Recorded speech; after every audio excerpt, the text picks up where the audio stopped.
Hello everyone, magandang buhay sa lahat. Welcome na welcome po kayo dito sa aking Mathematics Tagalog tutorial. Sa video na ito ay papaliwanag ko po sa inyo on how to compute the volume of a regular pyramid. So when do we say that a pyramid is an irregular pyramid? Let us consider these two figures or two pyramids. Ito po sa unang pyramid natin, ang tawag po dito ay trapezoidal pyramid. Bakit po kaya ang trapezoidal pyramid is an irregular pyramid? Okay, ito po ay trapezoidal pyramid kasi po ang kanyang base ay trapezoid. And we all know that a trapezoid is an irregular polygon. Okay? Kaya irregular polygon po yung trapezoid, kaya ito pong nabuo na pyramid mula po dito sa trapezoid, ang tawag po dito ay irregular pyramid. Okay? So, how about this second pyramid? Ang tawag po dito ay irregular pentagonal pyramid. Kaya po siya tinawag na irregular pentagonal pyramid kasi yung kanyang base ay irregular pentagon. Okay? Notice here sa pentagon natin, this side is 4 cm and the second side is 6 cm. So, ibig sabihin, magkaiba po yung measurement kaya ito po ay irregular pentagon. Okay?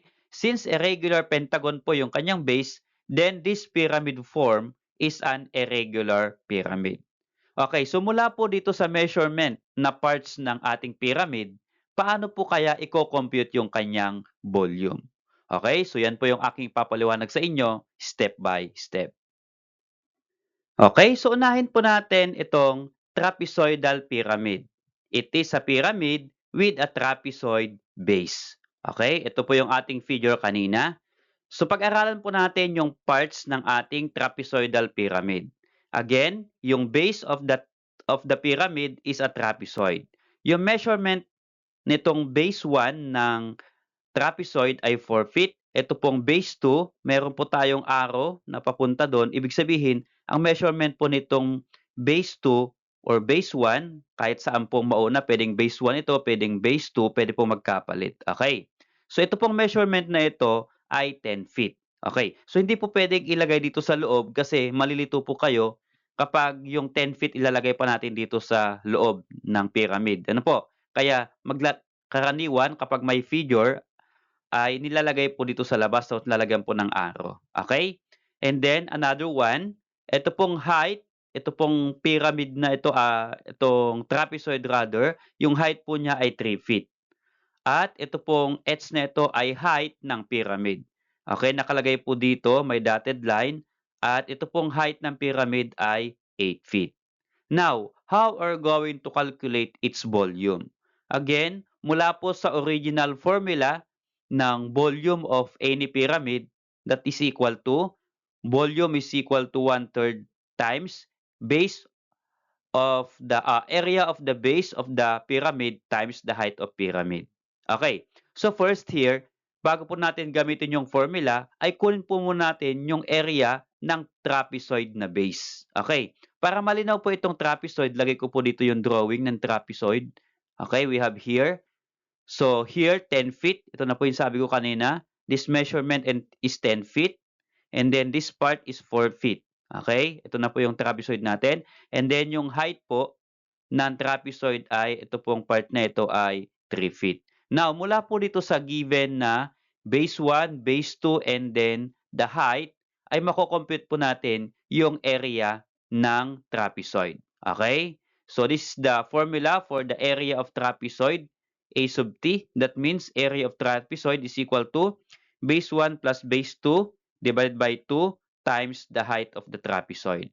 Okay, again, dalawa po yung base natin, base 1 and base 2. So, pwede po magkabaltad. So, gawin ko po, ang base 1 po natin is yung 10 feet at yung base 2 po natin ay ito pong 4 feet.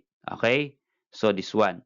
Again, kahit pa magkabaltad, pwede pong ito ang base 1, pwede pong ito ang base 2. Okay? So, substitute lang po natin dito po sa ating given. So, this will become A sub t or area of the trapezoid is equal to base 1 is 10, is 1, plus base 2 is 4, okay? So plus 4, then divided by 2, then times height, the height of the pyramid is 3, kaya times 3 po dito. So how to simplify? after po tayo mag-substitute, add first. What is 10 plus 4? That is equal to 14. Then, copy, divide by 2, then copy times 3. So, here, pwede po kayo mag-divide dito kasi divisible po yung 14 by 2. So, what is 14 divided by 2? That is equal to 7. Okay? Then, times 3. Kaya, may times 3 pa po tayo doon. And 7 times 3, that is equal to 21 and then square feet. So, yung unit po dito sa ating trapezoid ay feet, kaya ito po ay square feet. Again, ang area po ay always square. Ano po? So, square feet. So, the area of this trapezoid is equal to 21 square feet. Okay? At ito po yung gagamitin natin na area po, yung B po dito para ma-compute po yung volume ng pyramid.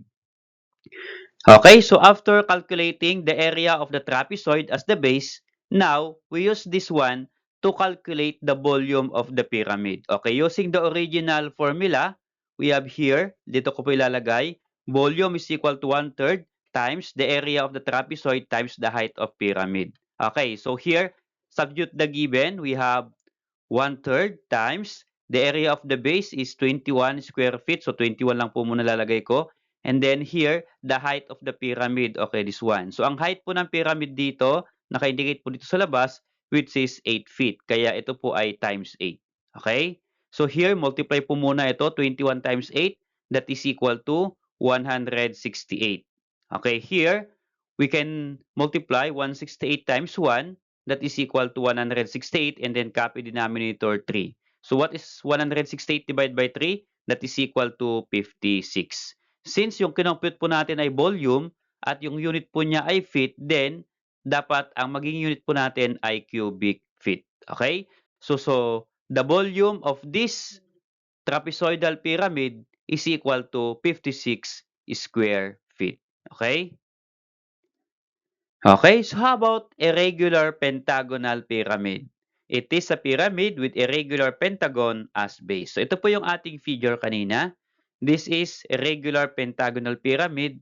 Again, kasi po yung base po niya ay a regular pentagon. Okay, so to calculate the volume of this irregular pentagonal pyramid, we need to calculate first the area of the base. Kasi yun po yung kailangan natin sa pagko-compute ng volume. Kasi ang formula po ng volume ay volume is equal to 1/3 times the area of the base then times the height of pyramid.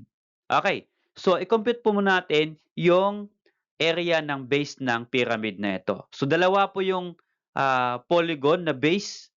Pwede pong ito ay rectangle, itong part na ito, 4 cm and 6 cm.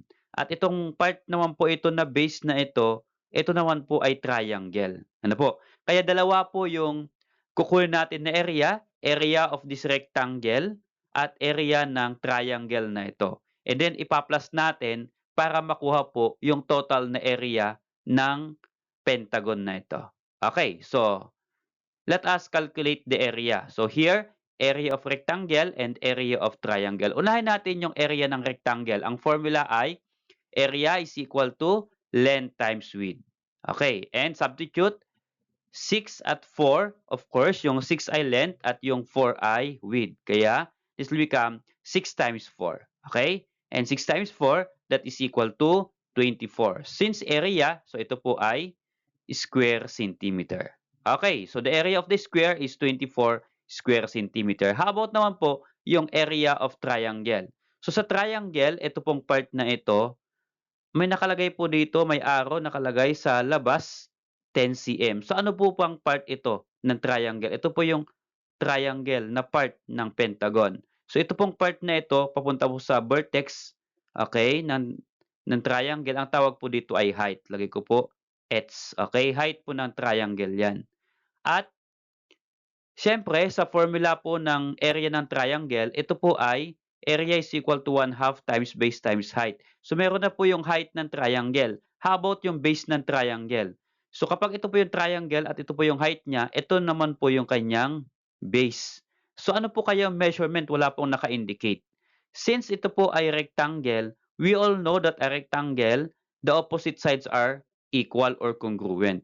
So kapag ito ay 4 cm, ito rin po ay 4 cm kasi magka-opposite po sila. Ano po? So lagay po natin dito, okay, 4 cm. Okay? So 4 cm din po ito. So this is the base.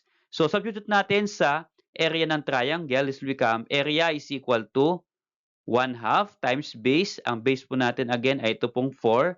And then height, ang height po ay, okay, this one, 10 cm. Okay, 10 lang po muna.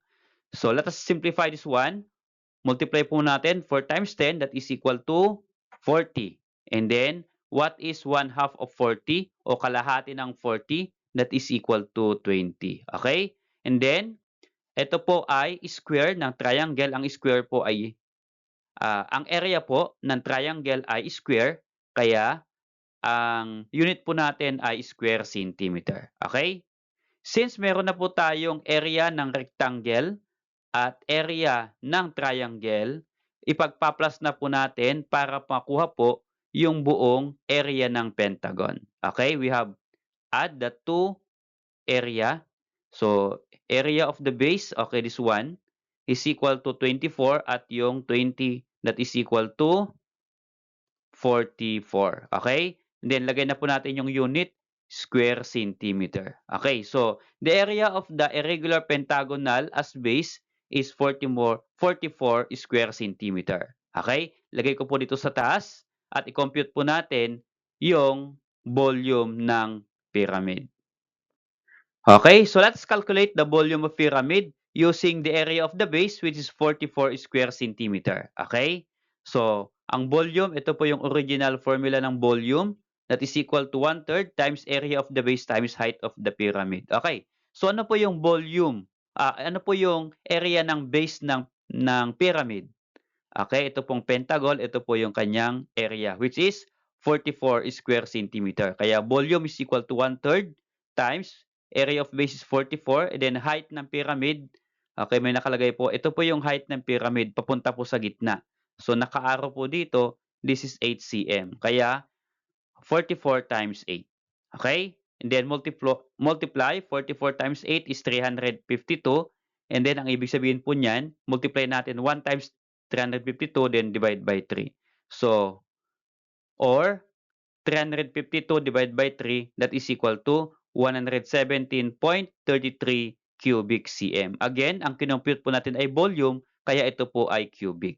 Okay? Ang unit po natin ay cm, kaya cubic centimeter. So, the volume of the irregular pentagonal pyramid is equal to 117.33 cubic cm. Okay, so try to answer this activity to master the lesson. Find the volume of the given pyramid below. Okay, so ito po yung ating pyramid. So here, may naka-arrow po ulit dito. Ibig sabihin, ang height po ng pyramid ay 16 cm. And yung height po ng trapezoid ay 4 cm.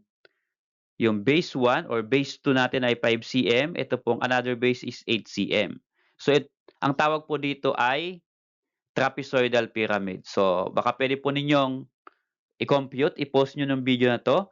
And then, kapag meron na po kayong sagot, try naman pong i-share sa amin kung ano po yung maging sagot ninyo. Okay? Salamat sa panood mga anak. Kung natuto ka at nagustuhan mo yung video na ito, baka pwede mo namang i-click yung like. And then, kung bago ka pa lang po dito sa aking channel, ay click na rin yung subscribe.